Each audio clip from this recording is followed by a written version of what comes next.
Olá, meus amados, a paz do Senhor Jesus. Hoje eu quero te convidar para meditarmos na Palavra de Deus, lição número 4 do nosso segundo, não é quarto ainda, segundo trimestre de 2024, aí sim, onde vamos falar sobre o tema como se conduzir na caminhada. Caminhada para onde? Para o céu. O crente está caminhando para o céu. Neste trimestre nós estamos estudando sobre a carreira que nos está proposta, uma vida de santidade, de pureza, de perseverança, para chegarmos ao céu. Mas enquanto não chegarmos lá, nós evidentemente temos que nos portar de maneira tal que o nome do Senhor seja glorificado, que tenhamos, meus amados, uma vida útil em relação à obra de Deus, ao reino de Deus, para a sociedade na qual estamos inseridos, tá bom? Então, como se conduzir na caminhada? Como a gente pode ver da palavra de Deus, temos várias orientações precisas, tanto as genéricas, né, como princípios gerais, como também algumas orientações muito precisas, realmente específicas para cada crente. Texto bíblico que nos serve de base está em Efésios capítulo 5, versículos 15 a 17. E o texto áureo é Colossenses capítulo 4, versículo 5, que diz: Andai com sabedoria para com os que estão de fora, remindo o tempo. Amém. Bom, remir o tempo é uma expressão que Paulo utiliza pelo menos em duas de suas cartas, como vamos ver na sequência, aqui em Colossenses 4, 5 e também lá em Efésios 5, 15 a 16, que é a base, 15 a 17, a base do nosso estudo para a lição de hoje. Remir o tempo, ou seja, aproveitar bem as oportunidades, como se traduz em outras versões para a nossa língua portuguesa. Agora, quando nos voltamos para este texto que nos serve de texto áureo, amados, andar com sabedoria para com os que estão de fora, é muito apropriado que levemos em consideração essa realidade. A igreja, repito, está no mundo. Jesus disse, não peço, Pai, não peço que os tires do mundo, mas que os livres do mal. Então, é verdade, nós oramos para que Deus nos guarde do mal, nos proteja, e é correto, e é certo, e é bíblico, e é histórico, a igreja continua orando assim, mas nós também temos que fazer alguma coisa, ou seja, a nossa parte precisamos fazer. E o que é? Viver uma vida de sabedoria. Com sabedoria. Sabedoria para com os que estão de fora, porque para com os que são de dentro, meus amados, é até mais fácil porque somos irmãos, fazemos parte da mesma família, temos o mesmo pai, a orientação bíblica, somos compreensivos e assim vai. Mas quando nos expomos, né, por assim dizer, e isso é natural, ao mundo, as coisas realmente se complicam porque há oposições. O mundo é hostil, na verdade, à verdadeira vida cristã. Por consequência, é preciso sabedoria na condução de nossa vida aqui neste mundo tenebroso, mundo de trevas, mundo dominado pelo pecado, pelo diabo e assim por diante. Então, meus amados, a jornada para o céu deve ser feita com prudência e sabedoria. Unindo os dois textos de Colossenses e Efésios 5, nós vamos ver exatamente essas duas virtudes em evidência para a realidade da vida cristã, tá? Então, a jornada que empreendemos aqui, amados, desde que aceitamos a Cristo, deve ser feita, aleluia, orientada por comportamentos prudentes e sábios, tá certo? Porque nós estamos inseridos num contexto em que há oposição por parte do mundo, por parte das pessoas que não conhecem a Deus, tá? Em relação à nossa maneira de viver. O apóstolo Pedro vai dizer que como nós saímos do mundo e não estamos mais andando conforme eles andam, eles estranham, diz Pedro, que não sigais as suas pisadas. Está lá em 1 Pedro, capítulo 2, e versículo 21 a seguir. 1 Pedro, capítulo 2, versículo 21 a seguir. Nós temos escrito assim: Porquanto para isso mesmo fostes chamados, pois que também Cristo sofreu o vosso lugar, deixando-vos exemplo para seguirdes os seus passos, o qual não cometeu pecado. Aqui é o exemplo de Jesus.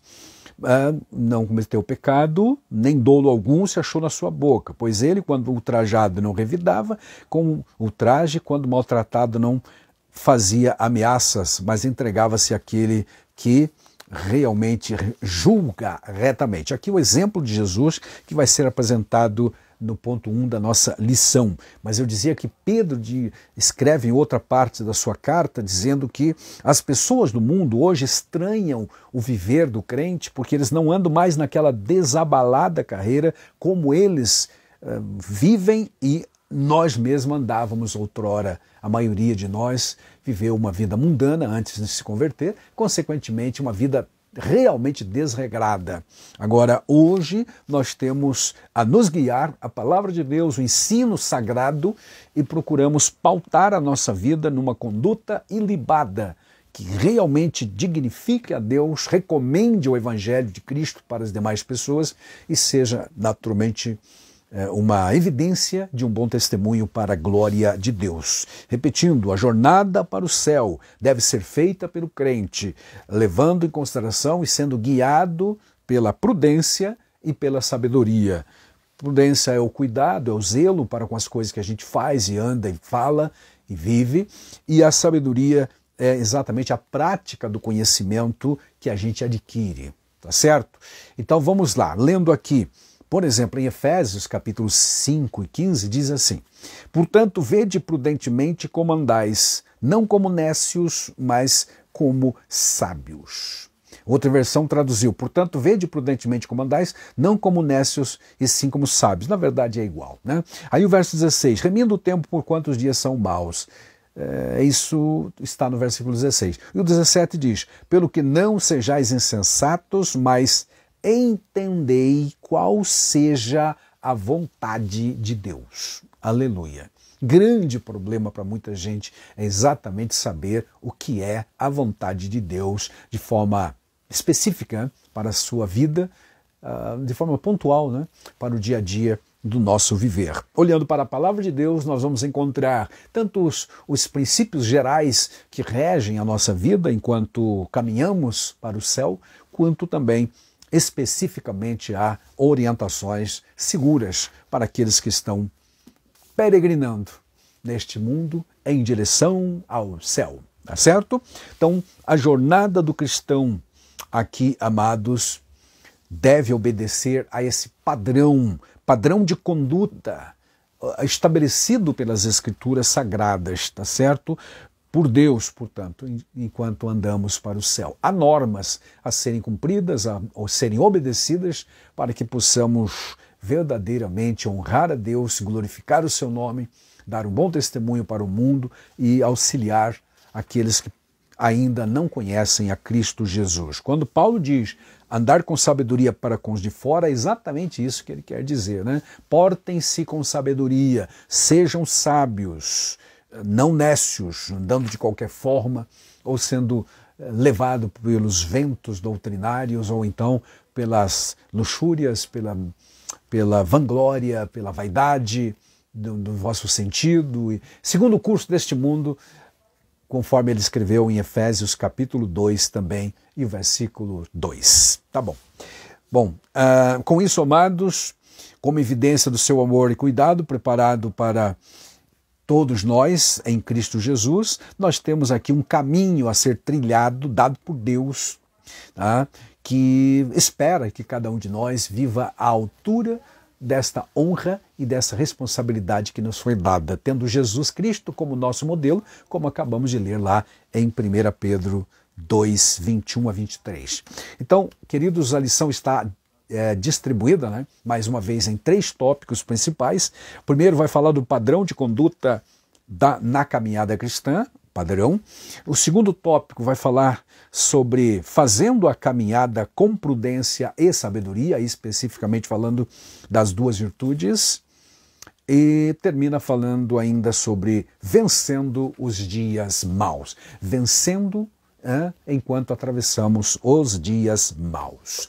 Como padrão de conduta, nós vamos ter Jesus naturalmente como nosso padrão. Não tem como fugir disto. Em todos os sentidos da vida cristã, Jesus foi e é e continuará sendo o nosso modelo maior, nosso padrão de referência. Bom, antes, amados, de qualquer coisa, precisamos, portanto, olhar para Jesus. O apóstolo João diz que aquele que diz que crê nele, ou que está nele, melhor dizendo, né, deve andar como ele andou. Como assim andar como ele andou? Seguir o seu exemplo deixado nas Sagradas Escrituras. Há um padrão que o Senhor, portanto, como já dissemos, estabeleceu para os seus filhos, tá? Para que eles se conduzam, porque apesar de sermos seres livres, como sempre falamos, para tomar as nossas decisões relacionado às questões morais e espirituais, há um padrão dentro do qual nós precisamos estar inseridos e não fugir dele. E como definição, né, para esclarecimento, a lição vai definir a palavra padrão como uma expressão de uma norma de conduta que é consensual, ou seja, a maioria das pessoas aderem ou entendem que isto é certo. Ou então, que é o caso, esse padrão é determinado por uma autoridade legalmente reconhecida e, diria, oficialmente reconhecida também. No nosso caso, Deus é essa autoridade que determinou esse padrão de conduta para todos os filhos de Deus, filhos dele, salvos pelo sangue de Cristo, que estão hoje caminhando para o céu, como já limpos pelo precioso sangue de Cristo, tá bom? Isso vai servir de base para a nossa vivência aqui na terra, até chegarmos no céu, né? Ela é o modelo, ou seja, o padrão, né, que nós precisamos obedecer. E onde está esse padrão? Nos ensinos da palavra de Deus, nos limites estabelecidos por Deus, nós encontramos então este padrão estabelecido. O Senhor Jesus ensinou-nos o seguinte: porque eu vos dei o exemplo para que sigais as minhas, ou para que façais, melhor dizendo, né, o que eu vos fiz. E o Pedro diz lá que nós devemos seguir as pisadas de Jesus, as pisadas do Mestre. 1 Pedro 2, 21 a 23, que nós lemos. Ok? Bom, quando Jesus diz, dei o exemplo para que vocês façam como eu fiz, ele estava no contexto do lava-pés. Havia lavado os pés aos discípulos, guardou a toalha, perguntou para eles, vocês entenderam o que eu fiz? Certamente eles responderam que sim, então Jesus disse, então façam como eu fiz. Não era o ato de lavar o pé que estava sendo ensinado do lava-pés, mas era a lição da humildade. Naqueles tempos era comum, era necessário, por que não dizer, lavar os pés dos visitantes ou daqueles que vinham da rua, por conta de não haver chuveiro elétrico em casa, banheiro, né, para se lavar. Né? As pessoas tomavam banho num balneário público e de lá vinham a pé, aleluia, pisando, portanto, na poeira ou no barro, e em casa precisavam novamente lavar os pés. Um servo da casa fazia esse trabalho em relação aos convidados, por exemplo, né? E Jesus tomou para si essa responsabilidade. Mas, repito, isso é um costume cultural, e Jesus usou este costume cultural daquele tempo para ensinar humildade. Atenção, não é pecado você que congrega numa igreja, que tem a cerimônia do lava-pés, bonito isso, etc. É um cerimonial bonito, porém não é necessário e nem é doutrina. Não faça disso uma doutrina. O ensino aqui doutrinário é o exemplo de humildade do mestre. Ele é o mestre, ele é o Senhor. No entanto, assumiu a forma de um servo, porque nenhum dos 12 que ali estavam tomou essa iniciativa. Jesus, então, alguém tem que fazer, né? Pegou a bacia e foi lavar os pés. Está lá em João capítulo 13. Esse texto expressa exatamente o modelo de humildade, modelo em Jesus Cristo, não há dúvida, né? Há outros tantos textos, como o de Pedro, que já citamos, tá? Sim, há um padrão de conduta que nós precisamos obedecer. Lembrando da carta aos Hebreus, capítulo 12, versículo 2, categoricamente diz, olhando para Jesus, autor e consumador da fé. Olhar para quê? Olhar para seguir o seu exemplo, olhar para seguir o que, aprender com ele, né? Ele mesmo disse, vinde após mim, tomai o meu jugo, aprendei de mim, sou manso e humilde. Ou seja, Jesus é o nosso modelo. É o subtópico 1 da lição.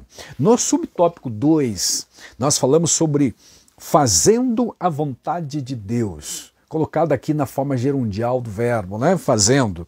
Como filho de Deus, Jesus procurou agradar sempre ao Pai, até nos momentos de maior crise, necessidade, até de fome física. Mas ele está lá, por exemplo, em João 4:34, dizendo que o prazer dele é fazer a vontade de Deus, né? Ele disse, na verdade, uma comida tenho que vocês não conhecessem, que é fazer a vontade de Deus. Ou seja, se alimentava fazendo a vontade de Deus. Os discípulos haviam ido à cidade comprar alimento, como você deve saber, lá em João 4, estavam parados lá junto ao poço de Sicar, e então trouxeram comida, ofereceram para Jesus, mas ele estava evangelizando a samaritana e uma cidade inteira de Sicar foi alcançada por Cristo Jesus. Ele disse, a minha vontade é fazer a vontade, aliás, a minha comida, né? O meu prazer é fazer a vontade do Pai.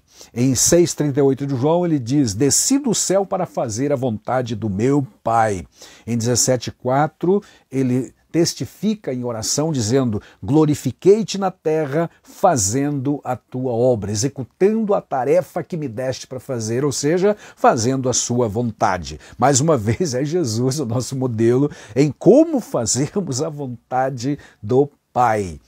Aleluia! No Pai Nosso, na famosa oração Pai Nosso, Jesus nos orientou a orar dizendo, Pai Nosso que está no céu, seja feita a tua vontade, assim na terra como no céu. Mencionado por Mateus, por Marcos e os outros evangelistas, tá? Aos olhos humanos parece muito difícil andar no padrão estabelecido por Deus, mas não para aquele que está em Cristo Jesus e tem o Espírito Santo na sua vida e no seu coração, modelando a vida dele conforme o padrão que é Cristo Jesus. Então é possível sim, amados, o cristão abandonar a vida de orgulho, de vaidade, de egoísmo que há no mundo e servir com humildade ao Senhor, tal como Jesus ensinou. Inclusive, a lição vai trazer aqui a expressão de Mateus 7,12, onde Jesus diz, tudo que vós quereis que os homens vos façam, fazei-lo também vós. Ou seja, essa atitude de desprendimento, de amor ao próximo, é uma atitude, é uma iniciativa que o crente deve tomar, não esperar que outros façam para ele. Isso aqui é chamado de a lei áurea, ou a lei ouro, lei de ouro para o cristianismo de forma geral. Se quer ser bem tratado, trate bem os outros. Se quer tudo aquilo, enfim, né, que você quer que os outros façam para você, faça você primeiro. Ou ainda, plante para depois colher esta plantação, tá certo? Esta semente que você plantou. E isto é fazer a vontade de Deus, conforme os ensinos de Cristo. Nesse tópico ainda nós vamos desdobrar ele no subtópico 3, falando sobre uma vida cristã bem-sucedida. O termo bem-sucedido são conceituações que o mundo tem das mais variadas formas e concepções, não é verdade? O que seria uma vida bem-sucedida no mundo? Mas não, aqui a gente vai falar da vida bem-sucedida como cristão. A respeito da vida cristã, Paulo, por exemplo, nos diz que ela é comparada, nos compara, aliás, né, faz uma analogia entre uma corrida, uma competição, na verdade, espiritual. Lá em 1 Coríntios, capítulo 9, versículo 24 até o 27, onde ele aconselha que aqueles que correm no estádio, dizia ele, nas competições esportivas, lá todos correm, mas um só leva o prêmio. Então ele aconselha, corra de tal forma que chegue primeiro ou alcance, né, o outro. Só que espiritualmente não é só um que leva o prêmio, são todos aqueles que perseverarem até o fim. Portanto, uma vida cristã bem-sucedida, meus amados, uma vida cristã bem-sucedida possui a graça de Deus na sua vida que orienta. É uma vida de equilíbrio, é uma vida de prudência, como vamos ver mais adiante também, e de sabedoria. Cristo Jesus, em Cristo Jesus, como disse, nós temos o nosso padrão, nosso modelo. Ele foi resiliente, equilibrado, ilustre, mestre, humilde, tá?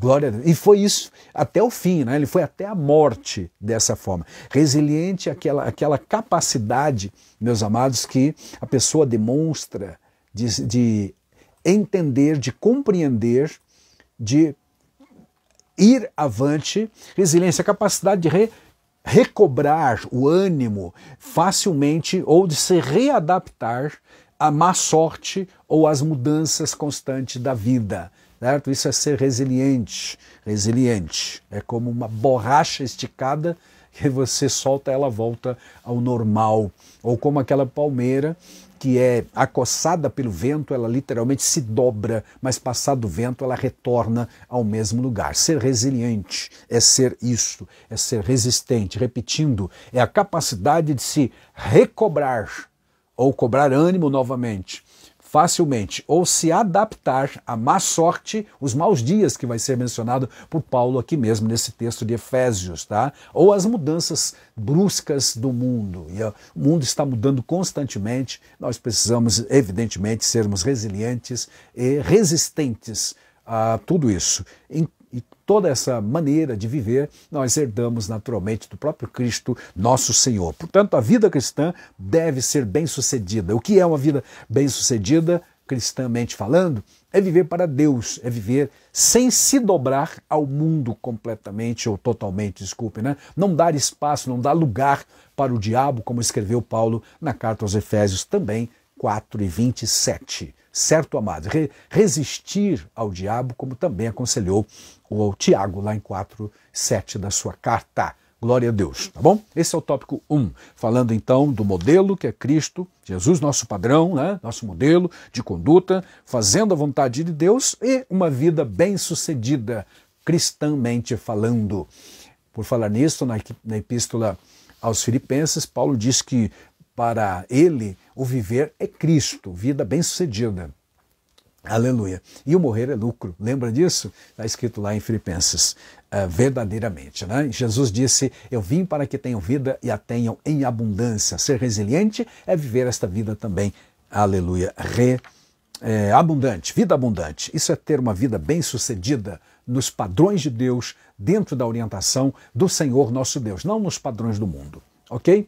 Tópico 2. Fazendo a caminhada com prudência e sabedoria. Bom, se faltar a prudência, amados, realmente sofreremos, não há dúvida nenhuma, né?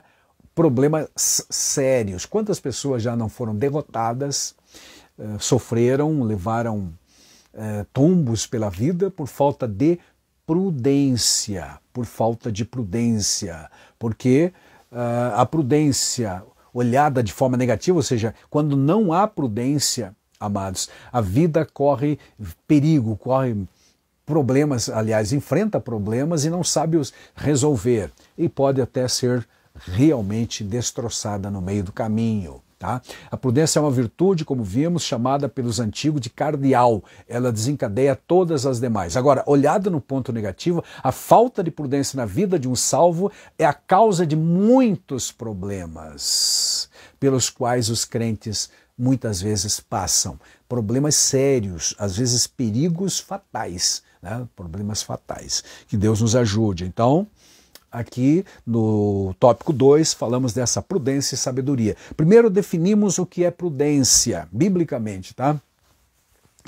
No capítulo 5 de Efésios, então, que é a nossa base para o estudo, Paulo diz que nós precisamos andar prudentemente. Vede prudentemente como andais. Glória a Deus. A prudência, neste contexto do Novo Testamento, significa uma compreensão, um discernimento. Provérbios 9:9, 9:10, 9:9 especialmente, fala de crescer na prudência, ou seja, você pode aumentar a sua capacidade. Prudência é cuidado, é zelo, é andar com cuidado, né?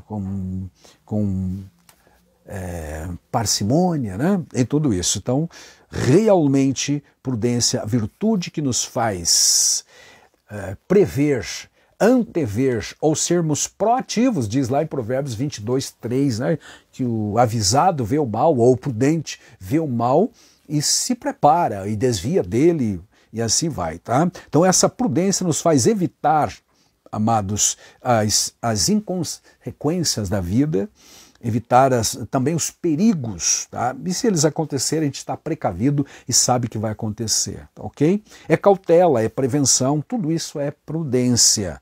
Prudência. No Novo Testamento, a palavra remete ao que Deus derramou sobre nós, que é o Espírito, diz Paulo em Efésios 1:8, de entendimento. A palavra prudência e entendimento andam realmente muito próximas disso, né? Por definição, tá? Toda prudência, diz ele em Efésios 1:8, e entendimento, conhecimento e amor à vontade de Deus, certo? Amar aquilo que é da vontade de Deus. Então podemos conceituar prudência, diz a revista, como virtude que nos permite agir com cuidado, agir com moderação, diante de situações desafiadoras, de crise, e assim sucessivamente. Inclusive o profeta Amós, lá no capítulo 5 do seu livro, vai dizer que o prudente, em momentos de dias maus, ele se porta de forma inteligente e fica calado. Literalmente ele diz isso, né? Aquele que é prudente calar-se-á no dia mau, no dia da calamidade. Ok? Então é isso. Ser prudente é viver uma vida moderada, vida de cuidado, tá? Diante das situações da vida. É uma razão prática pela virtude qual discernimos as coisas, o que é certo, o que é errado, o que é santo, o que é profano, aleluia, o que é vil, o que é nobre, e assim por diante. Em Provérbios 16:16 é um conselho do sábio para que se adquira a prudência. Então adquirir, isso demanda esforço. É preciso que o crente, então, se esforce cada vez mais para ser mais prudente do que talvez tenha sido até então. Aleluia. E em Provérbios, como eu disse também, 22:3, diz que o prudente vê o mal e se esconde, ou seja, ele é proativo, uma pessoa prudente, ok? Não andeis como nécios, diz o versículo também de Efésios 5:15, né? Não como nécios, mas como sábios. O que é ser nécio? O apóstolo nos diz aqui que não devemos ser nécios, ou seja, tolo. Tolo traz a ideia exatamente de ignorante, de embotado. Lá em Lucas 24:25, Jesus criticou algumas pessoas que estavam com seu entendimento ainda enebrecido ou anuviados ou embotado, o entendimento. E não é dessa forma que o crente naturalmente irá vencer, né? Mas ele diz, não sejam nécios, mas sábios, certo? E aí a sabedoria bíblica é a prática do conhecimento, é ser diligente, é ser cuidadoso, sábio, cheio do Espírito Santo, porque sendo cheio do Espírito Santo, automaticamente, né, irá se manifestar esta sabedoria. Ser nécio reflete uma vida de ignorância espiritual, de viver na obscuridade, nas trevas, desprovido, portanto, da luz divina. Está escrito em Provérbios 4:18, na verdade, e 19. O contraste entre o justo e o ímpio.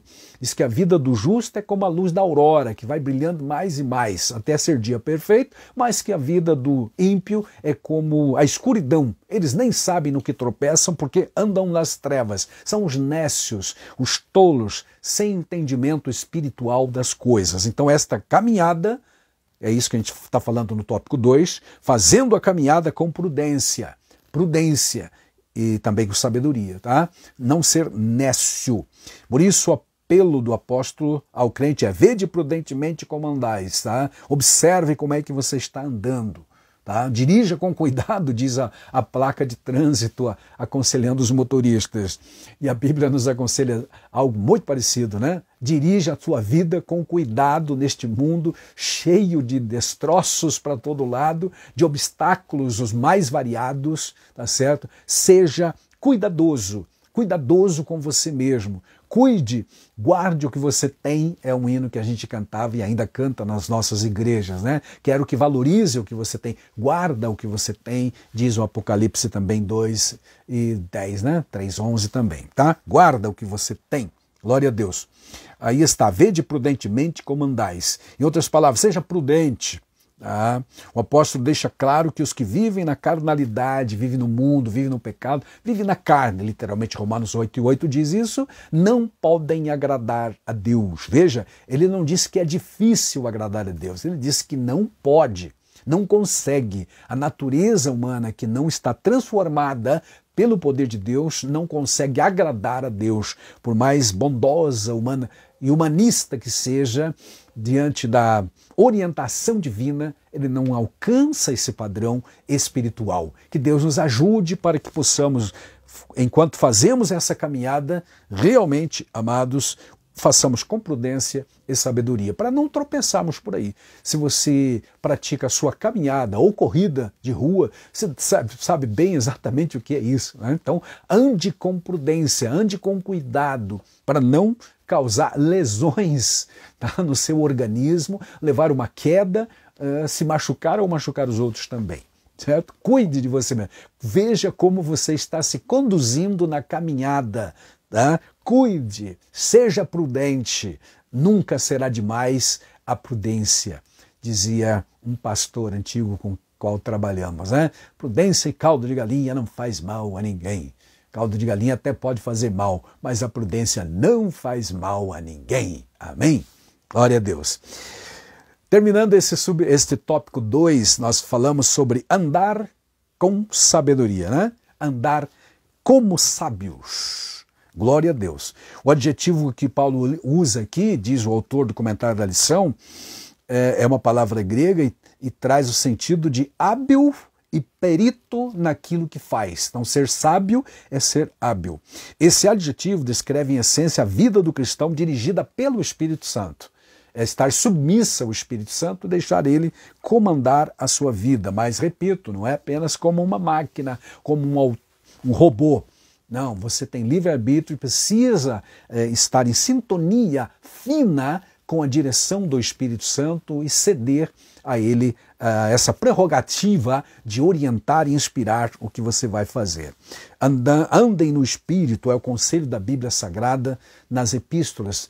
Paulo escreveu aos Romanos, capítulo 8, 14, também lá em Gálatas 5, 25, e outros textos mais. Caminhar com sabedoria, por meio da luz divina, que já mencionamos, vem-nos o esclarecimento, a iluminação verdadeira para que andemos com sabedoria aqui na terra. Glória a Deus por isto.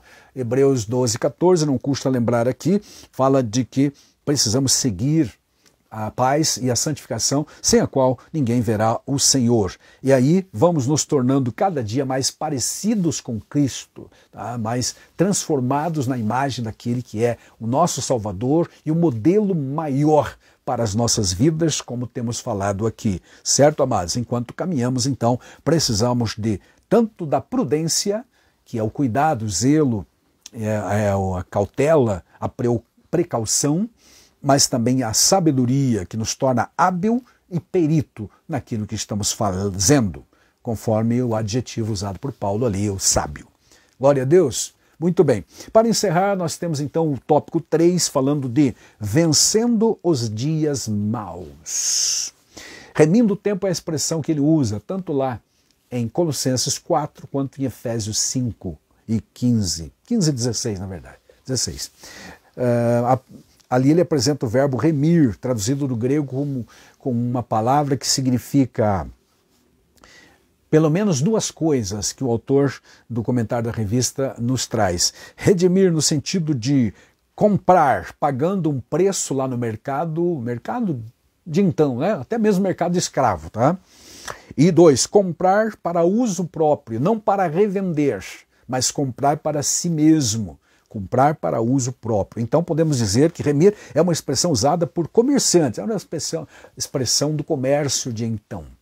Literalmente o dicionário de português vai dizer que remir é comprar de novo. E daí a ideia de aproveitar as oportunidades. Aqui, nesses dois sentidos dados pelo comentador da lição, fica claro o sentido comercial dessa palavra, né? Porque é aproveitar as ofertas do produto, né? E comprar esse produto pelo menor preço possível. Ou se eu sou vendedor, aproveitar o momento de alta do preço para vender por um melhor preço e ganhar mais em cima. Verdadeiramente é uma palavra realmente que remete a comércio aqui. Mas aqui é o tempo, né? Ele está falando de remir o tempo. O tempo é um dos bens preciosos que Deus nos deu, remindo o tempo, verso 16, porquanto os dias são maus. É por esse motivo que algumas versões traduziram essa expressão remir o tempo por aproveitai as oportunidades, viva bem o seu dia, como a frase popular em latim que sempre se perpetuou até hoje, a famosa carpe diem, ou seja, aproveite o seu dia, aproveite as oportunidades que a vida te dá, porque ela pode ser única numa existência. Então aproveite. Se você olhar para a Bíblia Sagrada, você vai encontrar pessoas que tiveram uma única oportunidade de encontrar-se com Jesus e aproveitaram. Foi o caso do ladrão lá na cruz, foi o caso do próprio cego de Jericó. Só consta uma vez que Jesus desceu até Jericó. No entanto, aquele cego aproveitou a oportunidade que teve. Tá? E há outros casos mais que nós poderíamos mencionar. Pessoas que tiveram essa única oportunidade e aproveitaram. Há outras que tiveram mais de uma oportunidade e não aproveitaram. Jesus criticou algumas cidades nas quais ele passou, por exemplo, pregando constantemente, várias vezes, e não se arrependeram. Portanto, desprezaram a visitação, como Jesus usa o termo, para com estas cidades. São pessoas que não aproveitam as oportunidades. Que Deus nos dê a sabedoria para sabermos realmente aproveitar as oportunidades espirituais, no caso, tá? Glória a Deus, porque apesar, repito, dessa palavra ser usada no primeiro século, lá nos tempos antigos, com o intento de aproveitar a oportunidade para comprar ou vender pelo menor preço ou maior preço no caso da venda, aqui espiritualmente é aproveitar o tempo. Hoje é o dia da salvação, escreve o salmista, e depois Paulo reproduz em 2 Coríntios 6, versículo 2, né? Eis aqui o dia da salvação, eis o tempo apropriado, oportuno, o ano aceitável do Senhor. Quantas pessoas que deixaram passar tais oportunidades. Se você está me ouvindo e vendo e participando desta mensagem, eu quero que você analise a sua vida espiritual também. Tenho eu aproveitado essas oportunidades? Sou eu já um salvo em Jesus Cristo? Estou vivendo essa realidade? Estou andando no caminho para o céu ou ainda não? Então há essa oportunidade. A porta ainda está aberta, a porta da graça, mas um dia ela vai se fechar. E quando fechar, ela não abre mais, porque é Deus que fará isto. Tá certo? Então, aproveite a oportunidade. Com essa expressão, o apóstolo se refere ao cristão que se conduz de maneira proveitosa, útil, sábia, inteligente, aproveitando as oportunidades. Repito, amados, ele fala isso em Efésios 5:16 e também Colossenses 4:5. E vamos nos lembrar que essas cartas foram escritas para gente crente, ou seja, é para o crente aproveitar as oportunidades, não só para seu benefício, mas para ajudar os outros, é o que ele vai dizer em Gálatas capítulo 6, por exemplo, a partir do versículo 10. Glória a Deus. Remindo o tempo e a volta do Senhor, é o subtópico segundo, né? Tem mais um ainda, desta lição. Quando se falava a respeito de remir o tempo, alguns anos atrás na igreja, quando se pregava essa expressão, normalmente a gente se lembrava da volta iminente de Jesus Cristo. E quando falamos de volta iminente, queremos dizer que Jesus pode voltar a qualquer momento. Amém? Pois é, lá em 1 Coríntios capítulo 15, versículo 52, diz que a volta do Senhor será um abrir e fechar de olhos, portanto rapidíssimo, e não haverá tempo de nada. Tá? Então, aproveitar a oportunidade, ou seja, remir o tempo em relação, na perspectiva de que estamos vivendo essa perspectiva, ou essa expectativa, é o termo correto, da volta de Jesus, que acontecerá de forma iminente, ou seja, não precisa mais nada acontecer para que Jesus venha, volte para buscar o seu povo. Glória a Deus. Estejamos, portanto, devidamente preparados, meus amados. Cristãos eram, então, incentivados, alguns anos atrás, a preparar melhor a sua vida, andar mais perto de Deus, aleluia. Ou, espiritualizando ainda mais, encher a lâmpada do azeite do Espírito cada vez mais até transbordar, tá?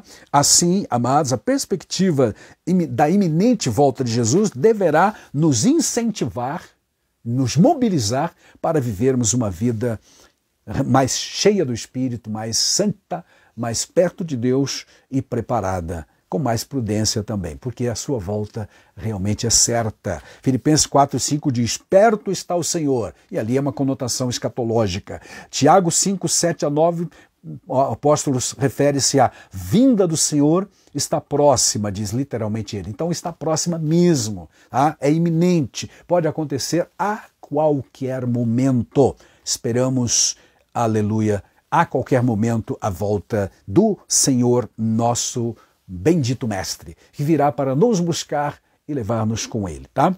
E a lição encerra, meus queridos, falando dos dias maus.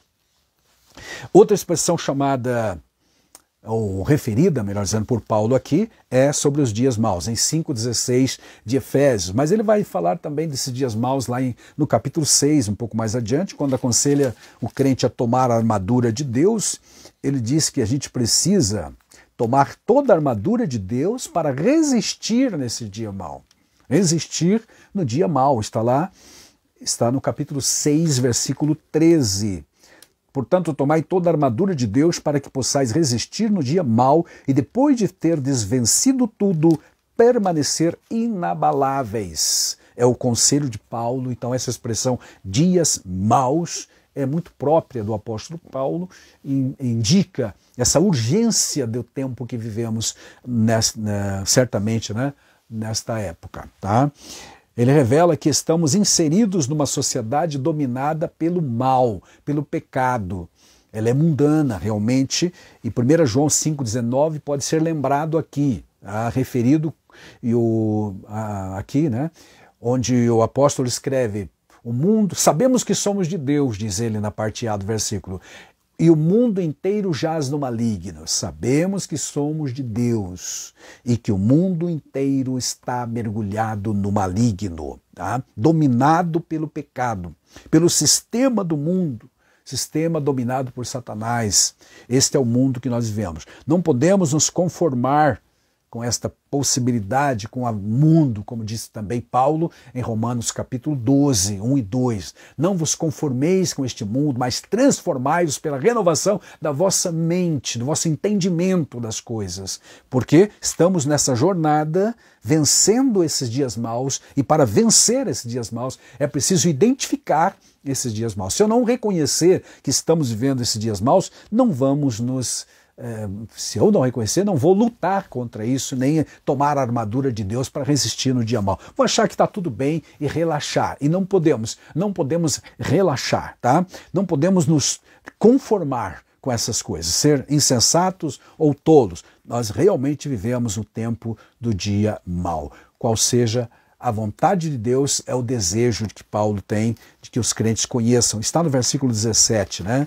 Versículo 17, repetindo, pelo que não sejais insensatos, mas entendei qual seja a vontade do Senhor. Qual é a vontade do Senhor para este tempo, para a igreja? Viver uma vida de santidade, de pureza, de vitória espiritual. Amém, amados? Então, viver na luz, andar em comunhão, andar em santidade.